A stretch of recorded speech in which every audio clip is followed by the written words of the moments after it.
Olá, dona de escola, tudo bem com você? Estamos aqui para mais um episódio do nosso podcast 15 minutos de gestão. E vou falar a parte 2 aí sobre a percepção que a gente tem sobre o filme O Diabo Veste Prada 2, né? 20 anos depois. A primeira coisa que a gente trouxe lá, que eu já subi lá para vocês, foi falando um pouquinho sobre o mercado de consumo, né? A mudança do mercado, a mudança do consumidor, como ele pensa hoje, né? O quanto isso mudou nesses 20 anos também. Só que hoje eu vim falar um pouquinho sobre liderança, né? O problema não é mais ter uma chefe exigente, mas o problema é liderar pessoas que também mudaram, né? Novo público que está chegando aí teve uma mudança também no seu comportamento, né? Então, para quem assistiu, ou para quem não assistiu, vamos fazer aí o repertório sobre isso. O Diabo Veste Prada, achando que a Miranda, né, que é a atriz principal, era apenas uma chefe tóxica, o que era perfil do ano anterior, que as pessoas não sabiam nem que era tóxica, mas achavam que ela era exigente. Mas se eu te disser que hoje o maior problema das escolas não é liderança forte, a gente tem até bons líderes. O problema é uma liderança que não tem foco, é uma liderança perdida.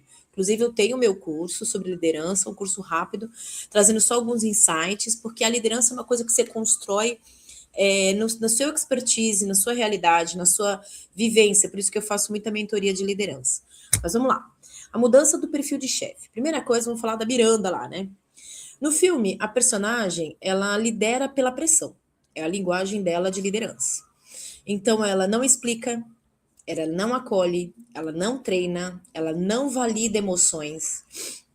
Ela simplesmente exige excelência em tudo que ela faz num nível extremo.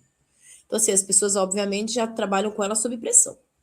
E por muitos anos, para ela e para muita gente que a gente conhece aí, funcionou, né? A gente falava que a gente não tinha um líder, a gente tinha um chefe. É perfil. Na escola antiga, a professora obedecia, o coordenador aceitava a pressão, o funcionário aguentava o chefe desrespeitoso, ninguém questionava a liderança. Mas as novas gerações, elas mudaram. E eu acho que não é nem só a nova geração, eu acho que até a geração antiga entendeu que aquele modelo não era o ideal e hoje se posiciona um pouco mais. Então vamos lá. O que a gente tem de mudanças? Primeiro, as pessoas hoje querem voz. Elas querem reconhecimento. Elas precisam entender o porquê. Você está me mandando fazer isso, mas qual é o sentido disso? Né? E isso vale para todo mundo, até para aluno. Não toleram ambientes emocionalmente pesados. As pessoas estão indo embora de escolas que não se sentem acolhidas, quando as diretoras, as donas não acolhem.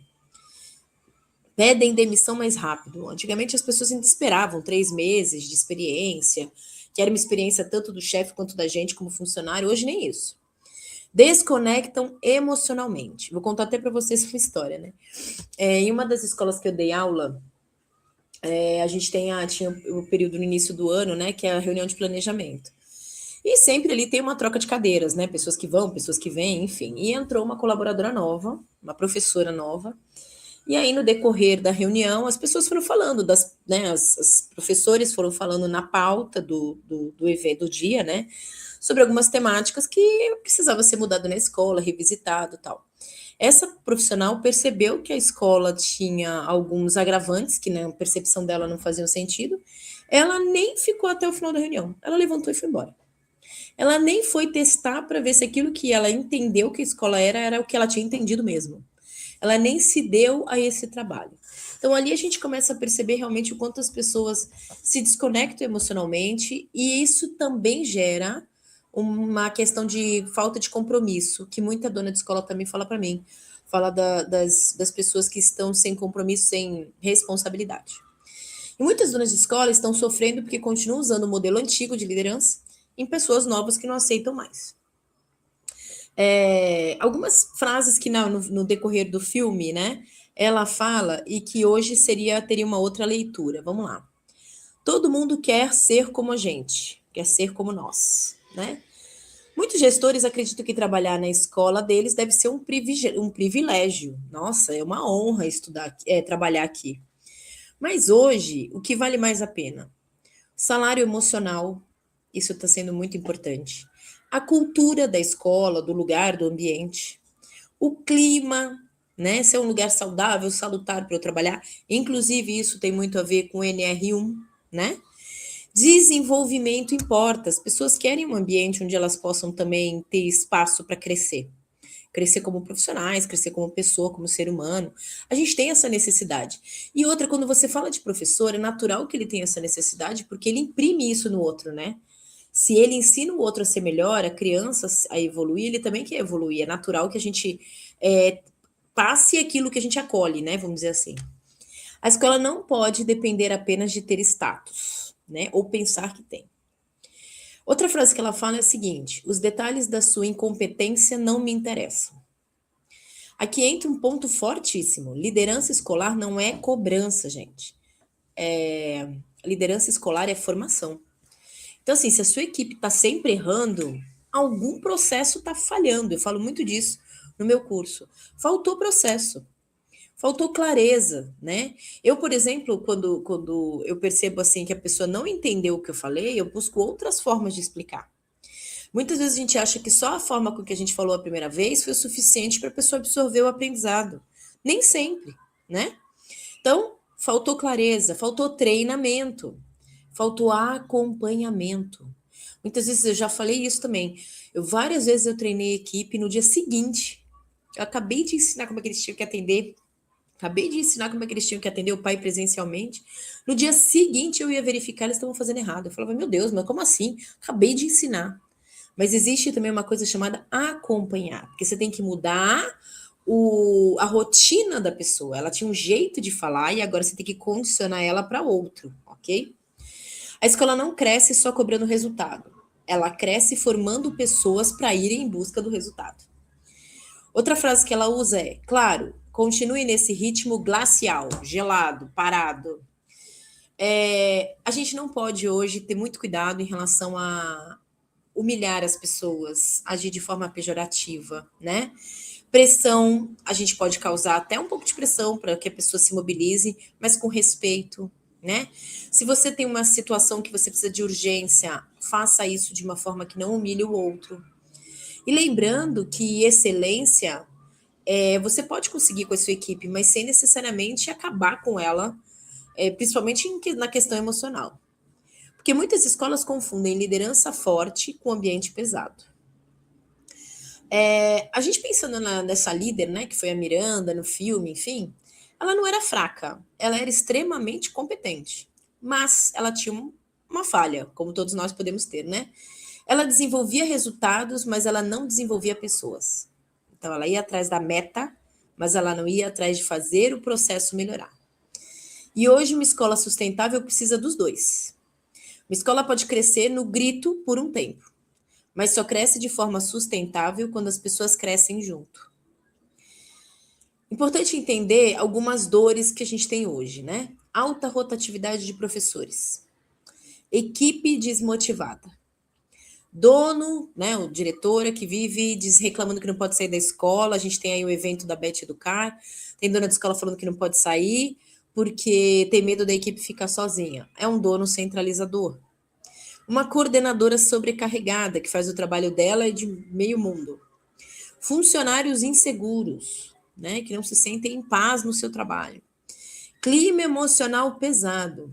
Dificuldade de reter aluno. Gente, o aluno ele é o estopim de todo esse processo, né?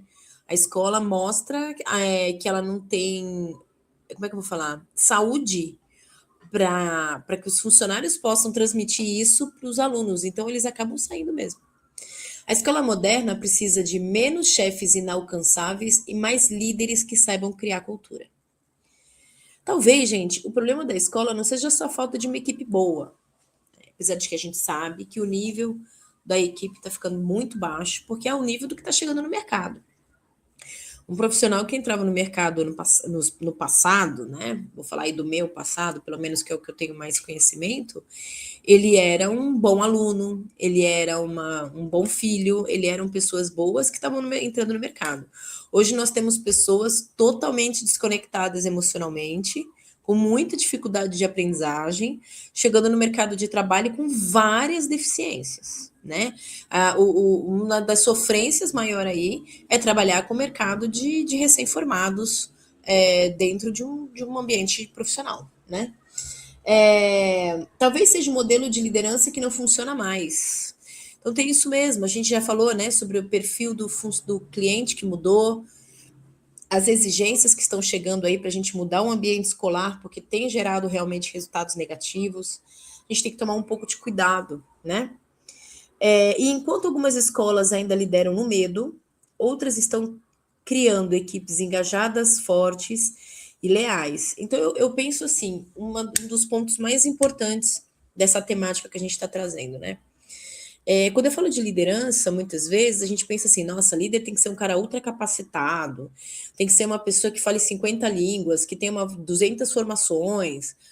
Mas assim, eu conheço também pessoas que têm muita cultura, né, muito conhecimento, mas não sabem aplicar isso na relação humana. E a liderança tem muito com isso, né? Tem muito a ver com relação humana. E o principal ponto de liderança, gente, treinamento, acompanhamento, acolhimento, ouvir todo inclusivo, ouvir o cliente interno, ouvir o funcionário, entender quais são suas queixas, validá-las, é lógico, e nós vamos validá-las, né? Porque a gente sabe que tem críticas que não são construtivas, que não geram resultado, e tem situações em que podem mudar. E outra coisa que eu percebo muitas vezes é a distância entre o processo e a realidade, né? Então, por exemplo, eu estou aqui, né, como mentora, conversando com a dona de escola, criando alguns processos que a gente entendeu ser necessários. Uma coisa é eu determinar um processo, por exemplo, que a equipe de atendimento vai fazer na minha cabeça, junto com a da dona de escola, que faz sentido. Outra coisa é quando a gente pega esse processo, né, bonito, estruturado, e põe ele para acontecer na prática. E normalmente quem percebe e valida ele é quem efetivamente o executa. Então eu tenho lá na ponta a menina do atendimento, ela que vai fazer o passo a passo do meu processo, e muitas vezes a gente percebe que tem erros. Só que aí a escola, a gestão, não vê esses erros e exige a manutenção desse modelo de processo, que já está fadado ao fracasso, porque não foi validado. Então, muitas vezes, o que a gente precisa fazer é ouvir tudo inclusivo. Chegar no profissional que aplica esse processo e falar onde está o erro. Onde você enxerga a falha? O que nós podemos mudar? Qual é a sua sugestão? Aí a pessoa vai fazer pequenas adaptações no seu processo inicial que vão gerar muito mais resultado para ela e, consequentemente, para a empresa. Então, quando a gente fala um pouquinho de trazer o funcionário, ter uma liderança humana, eu não estou falando que é permissiva, tá? Existe uma diferença entre uma liderança humana, em que eu faço esse ouvir, onde eu acolho e entendo a necessidade do meu cliente interno, do meu funcionário, é diferente daquela que eu vou impor as coisas ou que eu simplesmente vou ser permissiva. E o que eu mais vejo é as pessoas tendo destoando entre essas duas áreas. Ou eu sou uma pessoa muito dura, no sentido de ser uma líder que não ouve, que tem sempre a razão, mas que me posiciono, porque é o único jeito que eu tenho para me posicionar, ou eu tenho aquela que ela como é que fala? Ela é tão humana, né, que ela acaba sendo influenciável, ela acaba não tendo uma posição determinada, ela não se posiciona de uma forma harmoniosa, né, equilibrada. Então a gente acaba tendo sempre ou um 8 ou 80, né? E é por isso que tem muitos líderes hoje que procuram a mentoria para ter essa percepção do que eles precisam ajustar e entender que os processos ajudam muito, porque os processos fazem com que você tenha tempo de ser gestor e não só uma pessoa que fica no operacional apagando incêndio. Ok? Espero ter te ajudado aqui nesse episódio. Nosso segundo tema sobre esse mesmo filme. Acho que vamos parar por aqui. O outro tema que eu quero falar é muito bacana. É um comparativo aí sobre a percepção dos pais sobre a sua escola. Mas, se você está gostando desse podcast, compartilha com outras diretoras, com outras colegas, fala para ouvirem, para assistirem, para a gente poder chegar cada vez em mais pessoas e mais pessoas que fazem sentido na educação. Te espero no próximo episódio. Fui.